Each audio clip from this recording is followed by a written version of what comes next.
Okay, welcome back mga ka-WJT. May simpleng tutorial tayo dito sa ating LED TV. Ito 32 inches. Kahit na mas malalaking TV o mas maliliit, pwede nyo gawin to para maiwasan natin masira ang ating LED TV. Kadalasan nagiging problema niyan yung mga backlight niya.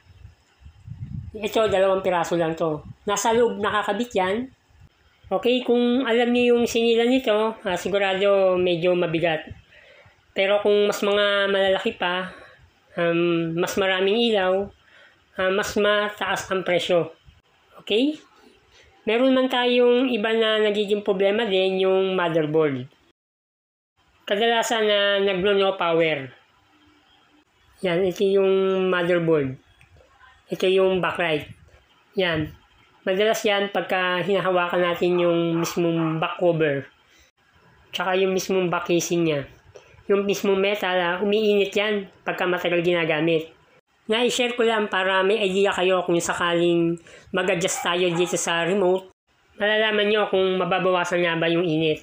Ngayon, pagka China TV nyo, kadalasan niya nasa factory setting yung i-adjust natin. Katulad dito, extreme.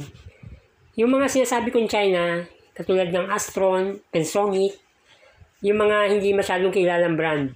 Pagka branded naman yung TV, nasa menu lang yung setting. Yung sinasabi kong mga branded, yung mga Sony, Sharp, yun yung mga branded. Okay, sa ganitong setup, papasok tayo ng menu. Pagka China TV. Tapos pinili tayo ng, okay, ulit natin, menu. Pinili tayo ng 1, 1, 4, 7. Lalabas yung factory setting. Yan, kung mapapansin nyo, iba-iba yung mga nakasulat dyan. Kaya pupunta tayo ng panel setting. Dapat dyan tayo pumasok. Ngayon, pipindot tayo ng down. Yan yung arrow na yan. Tapos umuusod dyan kung makikita nyo. Yan, pagka nasa panel setting na tayo, pipindutin natin yung OK. Yan, may lalabas na ganito. Minsan may nakalagay lang na backlight, pero ito nakalagay backlight value. Kung mapapansin nyo, naka 100 yan. Kadalasan nito, pagka binibili nga natin, laging naka 100. Yan yung i-adjust natin. Pindot tayo ng down muna. Yan. Itong 100, dapat ma-adjust natin yan. Pindot tayo ng OK. Tapos, i-adjust natin yan. Yan. Kung mapapansin nyo, nagbabago. Ito yung pinipindot ko. Yan, ito yan. Yung arrow na yan. Pwede natin i-adjust yan hanggang 70. Pero kung ma-adjust nyo hanggang 50, kung kaya pa naman ng liwanag, mas the best. Okay? Ito, gawin na natin 70. Pagka na-adjust na natin itong backlight, kahit pa paano tatagal yung unit natin. Okay? Ngayon, gagawin natin dito, exit tayo. Pipindutin lang natin to. Exit. Yan. Pagka na-exit natin, na-save na natin yung program nun. Ngayon, makakaiwas na tayo dito sa sirang backlight. Yan, ito yung backlight natin laging nagiging problema dyan. Tsaka yung power supply natin, kahit pa paano maiiwasan masira yung kanyang power supply. Okay? Na simpleng tutorial lang to para kahit pa paano tumagal. Hindi ko naman sinasabing hindi bibigay, pero kahit paano tatagal. Okay, ito yung sinasabi ko ng mga brand, katulad dito, Hisense. Meron yan sa LG, sa Sony, sa Samsung, sa Deband. Meron pang mga brand na iba. Basta yung mga branded, ay nasa labas lang yung kanyang backlight na setting. Okay, katulad dito, Smart TV to na Hisense. Yan, Hisense to. Okay, ang gagawin natin, pasok tayo ng home. Pagka hindi smart TV, sa menu lang pumapasok.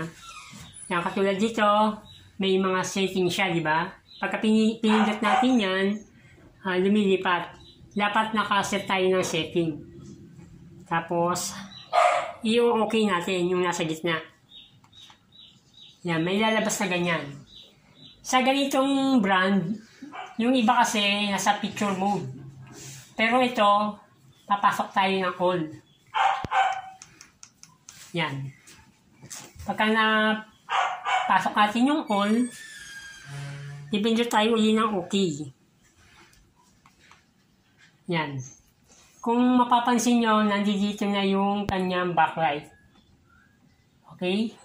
Para mailipat natin yan, pipindot naman tayo ng arrow na to. Para lumipat siya dito. Yan, lumipat siya. Tapos, down tayo.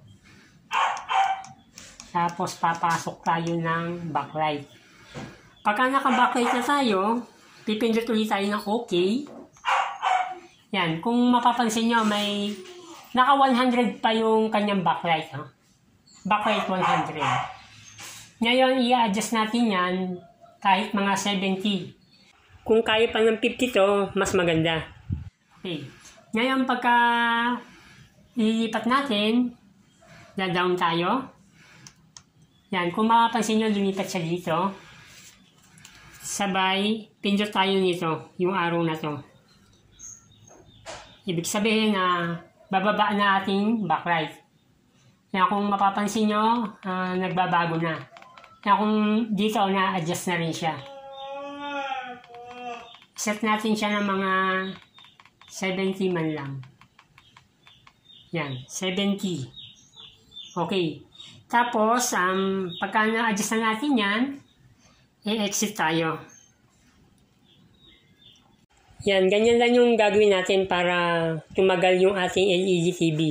Kahit pa paano, maiiwasan natin masira yung backlight tsaka yung kanyang motherboard. At least ito, okay pa rin naman yung pictures niya. Yo. Maliwanag pa rin naman kahit na nag-adjust tayo ng backlight.